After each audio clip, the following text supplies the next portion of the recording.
Hello friends, welcome to Radhima Kitchen. எல்லாரும் எப்படி இருக்கீங்க? இன்னைக்கு நம்ம பார்க்க போற ரெசிபி என்னன்னு பாத்தீங்கன்னா ரசமலாய் ரெசிபிங்க. என்னோட ஃபேவரட் ரெசிபி. இது எப்படி பண்ணலாம்? இதுக்கு என்னென்ன தேவைன்னு பார்த்துக்கலாம் வாங்க. இந்த ரசமலாய் பண்றதுக்கு என்னென்ன தேவைன்னு பாத்தீங்கன்னா 1 லிட்டருக்கு நல்லா திக்கான ஹோல் ஃபேட் மில்க் எடுத்துக்கோங்க. அண்ட் 2.5 கப்புக்கு சுகர் எடுத்து வச்சிருக்கேன். அண்ட் ஆஃப் லெமனை நல்லா நான் புளிஞ்சு வச்சுருக்கேன். ஒரு லெமன்லேருந்து பாதி லெமன் எடுத்து நல்லா நான் புளிஞ்சு வச்சுருக்கேன். இந்த 3 ஐட்டம் தாங்க தேவை ரசமலாய்க்கு. வாங்க மெயின் ரெசிபிக்கு போயிடலாம். இப்போ ஃபஸ்ட்டு ஸ்டெப்புங்க, பாலை நல்லா காய்ச்சி எடுத்துக்கணும். நான் அதுக்கு என்ன பண்ணியிருக்கேன், ஒரு கெட்டில் எடுத்திருக்கேன். இந்த மில்க் காய்ச்சிற கெட்டில், அதில் பாலை ஊற்றியாச்சுங்க. இது நல்லா கொதிச்சு வரணுங்க. நுரையோட கொதிச்சு வந்த பிறகு தான் நம்ம லெமனை சேர்த்து திரிய வைக்கணும். ஸோ ஃபஸ்ட்டு பால் நல்லா கொதிச்சு வரட்டும். பால் பார்த்தீங்கன்னா நல்லா கொதி வந்துருச்சுங்க, பொங்குற அளவுக்கு வந்துருச்சு. இப்போ என்ன பண்ணுவோன்னா, இந்த அடுப்பை ஸ்லிம்மில் வச்சுட்டு மெல்லமாக ஊற்றுங்க. அதே சமயம் ஊற்றும் போது நீங்கள் ஃபுல் அண்ட் ஃபுல் ஊற்றிடக்கூடாதுங்க. ஏன்னா கொஞ்சம் கொஞ்சமாக தான் விடணும். ஏன்னா நீங்கள் நிறையா ஊற்றிட்டீங்கன்னா அப்புறம் இதாயிரும். ஊற்றிட்டு நல்லா இப்படி கலந்து விட்டுருங்க. உங்களுக்கு அப்படியே பால் கட்டி கட்டியாக அப்படியே திரிஞ்சு வந்துருங்க. பால் தனியாக, அப்புறம் அந்த தண்ணி அப்படியே ஒரு மாதிரி வெள்ளையாக இருக்கணும். சுத்தமாக அந்த பால் சுத்தமாக திரிஞ்சு வந்துடணும். இப்போ பார்த்தீங்கன்னா தரோவாக திரிஞ்சு வந்துருச்சுங்க. எப்படி தெரியும்னு பார்த்தீங்கன்னா, இந்த மாதிரி தண்ணி சுத்தமாக பால் கலரில் இருக்கக்கூடாது. அப்படியே நார்மல் வாட்டர் மாதிரி ஒரு மாதிரி தெரியுது பார்த்தீங்களா? இந்த அளவுக்கு உங்களுக்கு திரிஞ்சு வந்துடணும். இப்போ ஆல்மோஸ்ட் தரோவாக திரிஞ்சு வந்துருச்சு. இப்போ இதை வடிகட்டிடலாம். இந்த மாதிரி ஒரு தின் கிளாத் வச்சு நல்லா வடிகட்டி எடுத்துக்கோங்க. வடிஞ்சதுக்கு அப்புறமா பச்சை தண்ணியில ஒரு 2 வாட்டி நல்லா அலாசிக்கோங்க. எதுக்காகனா அந்த லெமனோட அந்த டேஸ்ட் கொஞ்சம் ஒட்டிட்டு இருக்கும். அதனால நல்லா நம்ம தண்ணியில 2-3 வாட்டி அலாசின பிறகு இதை தரோவா பிழிஞ்சு எடுத்துருங்க. ஒரு சொட்டு கூட தண்ணி இருக்கக்கூடாது. இப்போ நான் பிழிஞ்சு கொண்டு வந்துடுறேன். இப்போ பார்த்தீங்கன்னா நல்லா புழிஞ்சு எடுத்தாச்சுங்க. ஒரு சொட்டு கூட தண்ணி இல்லாமல் புழிஞ்சு எடுத்துட்டோம். எவ்வளோ நல்லா வந்திருக்கு பாருங்க. இதை இந்த மாதிரி ஒரு ஒர்க் பிளேஸில் போட்டுருங்க. ஏன்னா நம்ம இதை கொஞ்சம் நீக் பண்ணணும். நீக் பண்ண பிறகு தான் நம்ம ஸ்வீட் பண்ண முடியும்.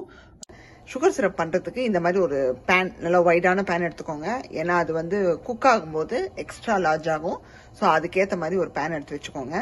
இதில் நான் இப்போ தண்ணி சேர்க்க போகிறேன். நான் எடுத்துருக்கிறது 2.5 கப்பு சுகரு. அதுக்கு 3 கப்பு தண்ணி விடுறேன். தண்ணி விட்டு நம்ம எடுத்து வச்சிருக்கிற சுகரை உள்ள போட்டுங்க. ஜஸ்ட் சுகர் டிசால்வ் ஆனா போதுங்க. இப்ப நம்ம ஃபர்ஸ்ட் என்ன பண்ணணும்னு பாத்தீங்கன்னா, நல்லா இப்படி நீக் பண்ணிக்கணுங்க. இப்படி நம்ம அந்த திரிச்ச பன்னீரை இப்படி நீக் பண்ணாதான் நம்மளுக்கு மொழுன்னு நம்ம ரசமலாய்க்கு தட்டும் போது அழகா கிராக் இல்லாம வருங்க. ஸோ அதனால முதல்ல இதை பண்ணி வச்சுக்கோங்க. இது நீங்க ஒர்க் பிளேஸ்ல போட்டு பண்ணுங்க. அப்பதான் ஈஸியா இருக்கும். இப்போ பார்த்தீங்கன்னா நம்ம நல்லா நீக் பண்ண பிறகு இந்த மாதிரி டோ மாதிரி எடுத்து ஒரு பிளேட்டில் வச்சுருங்க. அந்த ஒர்க் பிளேஸ்லேருந்து எடுத்து பிளேட்டில் வச்சுட்டு இதை இப்போ ரசமலாய் ஷேப்பில் நம்ம தட்டி எடுத்துக்க போகிறோம். ரசமலாய்க்கு என்ன பண்ண போகிறோம்னா, இந்த சின்ன சைஸ் எடுத்துக்கோங்க. உருண்டை மாதிரி எடுத்துட்டு லைட்டாக ஒரு ப்ரெஸ் கொடுங்க. ரொம்பவும் கொடுக்க தேவையில்லை. இப்போ ஓரத்தில் கிராக் இருந்தால் லைட்டாக இது பண்ணி விட்டுருங்க. இதுவே என்லார்ஜ் ஆகும். அதனால நீங்கள் சைஸ் பார்த்து போட்டுக்கோங்க. இந்த அளவு போட்டாலே உங்களுக்கு மீடியம் சைஸ் வந்துடும். இதே மாதிரி எல்லாத்தையும் போட்டு எடுத்துக்கலாம். இப்போ பார்த்தீங்கன்னா நம்ம ரசமலாய் போடுற நேரம் வந்துருச்சுங்க. சிரப் நல்லா கொதிக்க ஆரம்பிச்சிருச்சு. நீங்கள் ரசமலாய்க்கு என்ன பண்ணணும்னா, சிரப்பில் போட்டு நல்லா அது டபுள் இன் சைஸ் வரும். வந்ததுக்கு அப்புறமா அதை எடுத்து சில் வாட்டரில் போட்டு வச்சிடணுங்க. ஸோ முதல்ல இதை குக் பண்ணி எடுத்துக்கலாம். நம்ம கொஞ்சம் திக்காகவே போட்டுக்கோங்க ரசமலாய்க்கு. ரொம்ப ஃப்ளாட்டாக நீங்கள் தட்டிடாதீங்க.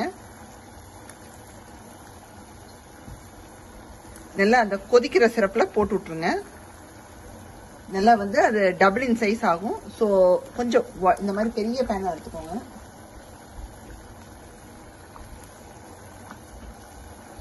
கிட்டத்தட்ட எனக்கு 8 பீஸ் வந்துச்சுங்க.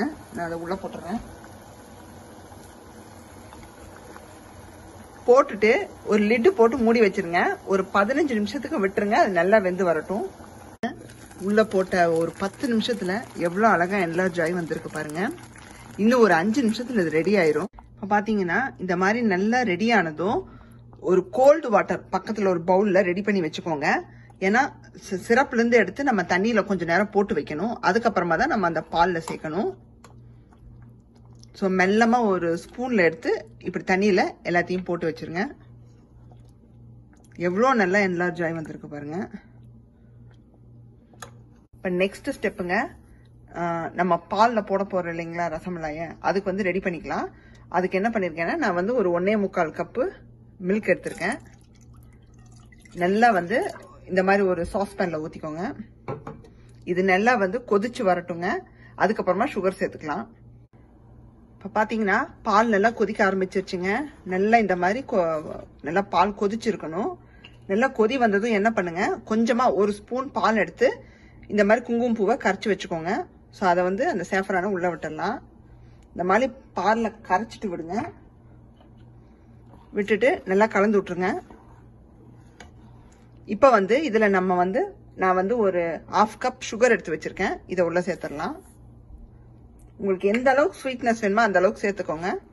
இப்போ வந்து சுகர் வந்து நல்லா வந்து கரைஞ்சு பாலோட நல்லா கொதிச்சு வரட்டுங்க. அதுக்கப்புறமா நம்ம ரசமலாயை சேர்த்துக்கலாம். இப்போ நம்ம வந்து பால் வந்து ரெடியாக இருக்குங்க, கொதிச்சுக்கிட்டு இருக்கு. இந்த சமயத்தில் நம்ம தண்ணியிலேருந்து ரசமலாயை புழிஞ்சு எடுத்து வச்சுக்கலாங்க. இப்படி எடுத்துக்கோங்க.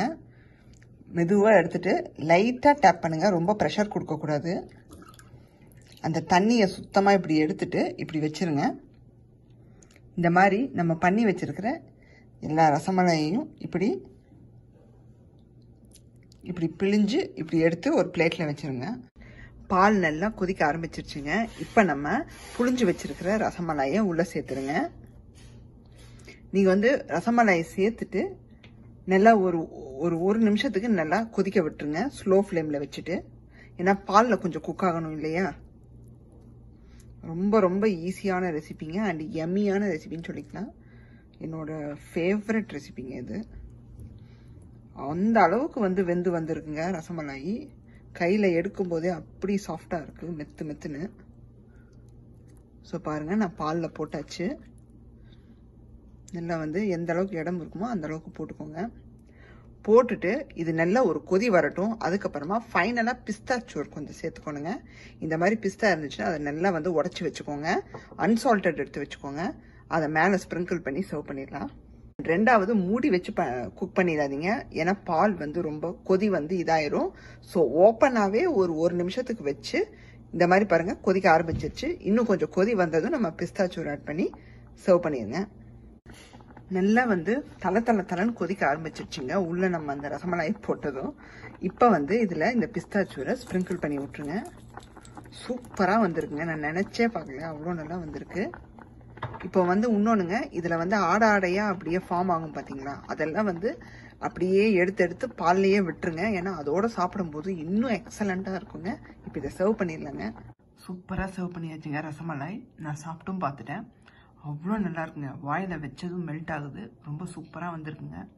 கண்டிப்பாக இந்த ரெசிபியை நீங்கள் பார்த்துருப்பீங்க எப்படி பண்ணணுன்னு. நீங்களும் வீட்டில் பண்ணி பார்த்து என்ஜாய் பண்ணுங்கள். அண்ட் இந்த வீடியோ பிடிச்சிருந்தா லைக் பண்ணுங்கள், ஷேர் பண்ணுங்கள். சப்ஸ்கிரைப் பண்ணாதவங்க ராதிமா கிச்சனை சப்ஸ்கிரைப் பண்ணிடுங்க. பக்கத்தில் இருக்கிற பெல் ஐக்கானையும் கிளிக் பண்ணிடுங்க. அப்போ தான் நான் போடுற வீடியோஸ் உங்களுக்கு நோட்டிஃபிகேஷனில் வந்து சேரும். பாய். See you in next recipe.